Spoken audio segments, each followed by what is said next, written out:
మీ business ఏదైనా మీ ఊర్లో promotion చేయాలంటే అది సుమన్ టీవీతోనే సాధ్యం. ఇప్పుడే సంప్రదించండి. 2024 సంవత్సరం నా జీవితంలో చాలా గొప్ప సంవత్సరం అని చెప్పుకోవాలి. ఎందుకంటే 2024 సంవత్సరంలో 20 ఏళ్ల రాజకీయ పోరాటం నాకు ఒక మంచి అవకాశం వచ్చి పార్లమెంట్ సభ్యునిగా కావడం, దాంట్లో ముఖ్యంగా భువనగిరి ప్రజలకు రేపు రానున్న కొత్త సంవత్సరము, ఈ సంవత్సరంలో వారు నాపై చూపించినటువంటి ప్రేమను గుర్తు చేసుకుంటూ నేను ఈరోజు కొన్ని అంశాలు మాట్లాడాలనుకుంటున్నాను. కేటీఆర్ గారు, ఒకసారి మీ అందరికీ ఇంగ్లీష్ రాకపోవచ్చు, నేను ఇప్పుడే చెప్తా. కేటీఆర్ గారు నూతన సంవత్సరానికి సంబంధించి 2024 సంవత్సరంలో జరిగినటువంటి అంశాలను 3 ముక్కలలో ముచ్చటగా ఆయనకు వచ్చినటువంటి బ్రహ్మాండమైన అమెరికన్ ఇంగ్లీష్లో మనకు డిసెప్షన్, డిస్ట్రక్షన్, డిస్ట్రాక్షన్ 2024 పాలన, ఈ 3 అంశాల మీదుగా 3D 3 డీలతోటి ఇంగ్లీష్లో రాసి 3D సమరీ అని చెప్పి కాంగ్రెస్ పాలన మీద వ్యంగ్యంగా నిన్న ఒక ట్వీట్ చేయడం జరిగింది. దీంట్లో డిసెప్షన్ అంటే మోసం మరి కేటీఆర్ గారు మోసం గురించి చెప్పేటువంటి గొప్ప ముచ్చట. గత 10 ఏళ్ల పాలనలో మోసం అంటే, ఈ సంవత్సర పాలనలో మోసం జరగలేదు కేటీఆర్ గారు. గత 10 ఏళ్ల పాలన మీ నాయన ఉద్యమం చేసినప్పుడు దళిత ముఖ్యమంత్రిని చేస్తా అన్నది మోసము.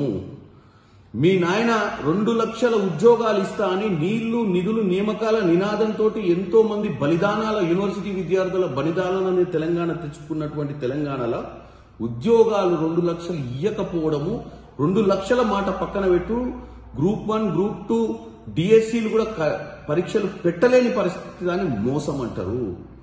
ఇక పోతే 7 లక్షల కోట్లు అప్పు చేసి దానికి తాలూకాల చీకటి జీవోలు చేసి ప్రజలకు అర్థం కాని పాలనను అందించినందుకు మోసం అంటారు.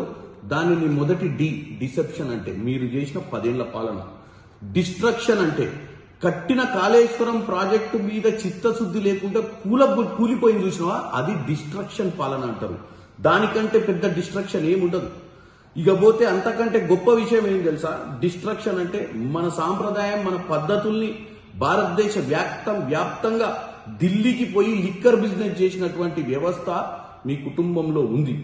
దాన్ని అంటారు డిస్ట్రక్షన్ అని. అంటే మన సంప్రదాయాన్ని డిస్ట్రక్షన్ చేయడం అని. ఇక పోతే 3వ అంశం డిస్ట్రాక్షన్ అంటే అసలు ఆలోచన లేకపోవడం అని. డిస్ట్రాక్షన్ అంటే పరధ్యానంలో ఉండడం అని. మరి ఆ 3వ అంశం మీ నాయన కంటే మించి ఎవరికి వర్తించదు. 10 ఏళ్ల పాలనల 10 రోజులు కూడా సెక్రటేరియట్ ముఖం చూడలేదు. ప్రగతి భవన్ అని మీరు పెట్టుకున్న భవనంలో కూడా ప్రజల్ని కలవలేదు. ఎప్పటికీ ఫామ్ హౌస్ లో ఉండి పరధ్యానంలో బతికింది ఆ రోజు ఉన్నటువంటి ముఖ్యమంత్రి 10 సంవత్సరాలలో. 1 సంవత్సరం పాలనలో 10 రోజులు కూడా కనపడకుండా పోలేదు. ప్రజల మధ్యనే ఉన్నటువంటి ముఖ్యమంత్రి పాలనను మరి ఏమంటారు కేటీఆర్ గారు? దాన్ని డిస్ట్రాక్షన్ అంటారా, డెవలప్మెంట్ అంటారా తెలియదు. కాబట్టి మీకు 3D, మీకు వర్తించే 3D బ్రహ్మాండంగా ఎవరికి వర్తించదు. మీరు ప్రజలను తప్పుతో పట్టించే ప్రయత్నం చేస్తున్నారు. ముఖ్యంగా మీ 2024 మీ జీవితంలో ఎంత కష్టకాలమైందో మాకు అర్థమైపోయింది. బావకు అధికారం చిక్కుద్దేమో, అయ్యా అధికారం ఇయ్యకపాయనేమో, చెల్లె జైలుకి వెళ్ళొచ్చి చెలగాట మాడుతుందేమో అన్న భయభ్రాంతులతో నువ్వు రోజు ఈ పనికిరాని ట్వీట్లు పెట్టుకుంటూ నీ 2024 కాలక్షేపం నడిపినావు. అట్లీస్ట్ 2025ల జ్ఞానోదయం కలగాలని ఆ భగవంతుణ్ణి కోరుకుంటున్నాను కేటీఆర్ గారు.